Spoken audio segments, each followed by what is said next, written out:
You all know Frank Sinatra for his music. Some of you are also aware that he acted in some movies. But does any of you know about the only time in his life when he became a film director? None But the Brave was the first major co-production between American and Japanese film studios since World War II. It's a story set in the Pacific War, but what separates it from most movies of this kind is the fact that it's told through both American and Japanese perspectives. Troops from the two sides get stranded on a little island in the Pacific Ocean, where they struggle to survive while fighting against each other. But the most interesting part begins when they have to put their differences aside and join forces in order to survive. World War II had only ended about 2 decades before this film was made, and several of the Japanese and American cast and crew members were actual veterans. And all those years later, they had to work together with their former enemy and relive those experiences for the sake of this movie. But why of all people did Frank Sinatra decide to not only act in None But the Brave, but to also direct it himself? Cut. Very good, thank you, boy. He actually revealed it himself in an interview. I have planned for 10 years to become a director. Eventually I'll be too old to play the kind of characters I like.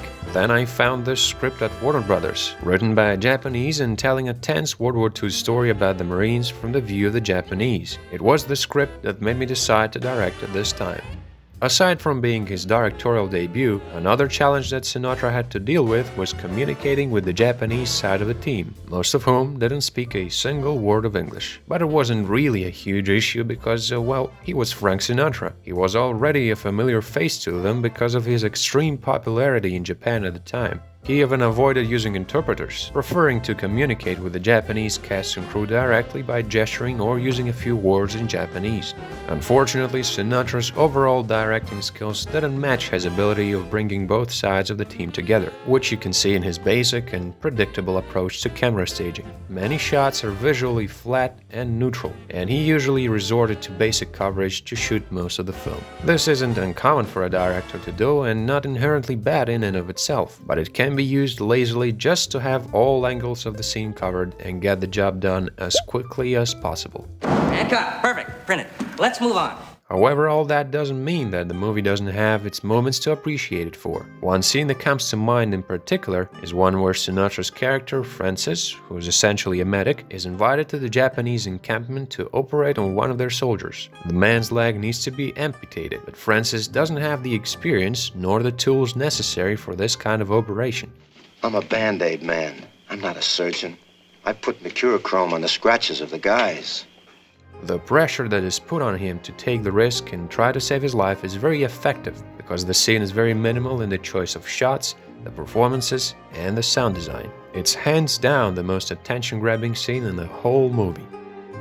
To me, this story felt more like a fairy tale rather than a plausible situation in the war. It's a thought experiment of what could have happened if soldiers had a moment of peace to realize the humanity on both sides in spite of the war. But the evolution of the American and Japanese soldiers from despising each other to becoming almost friends is just too quick and superficial. That isn't always the case, especially with the main characters like Lieutenant Kuroki and Captain Burke, who stay true to their values and are very level-headed throughout the whole movie.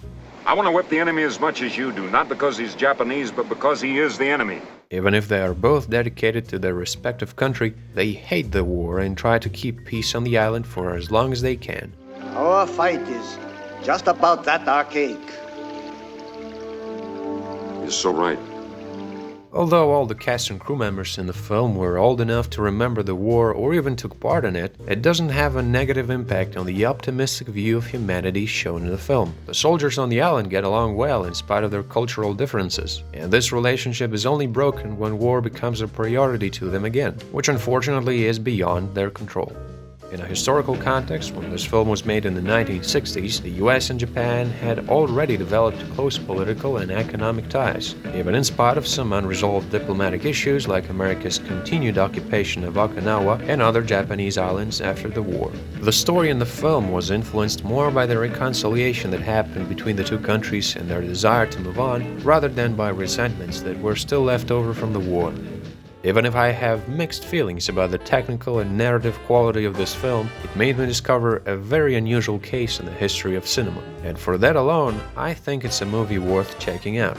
It's not common for two sides that were at war with each other not long before to start making movies together about their mutual experiences in that conflict. And of all people, I would have never expected that Frank Sinatra became a one-time film director specifically to make this movie.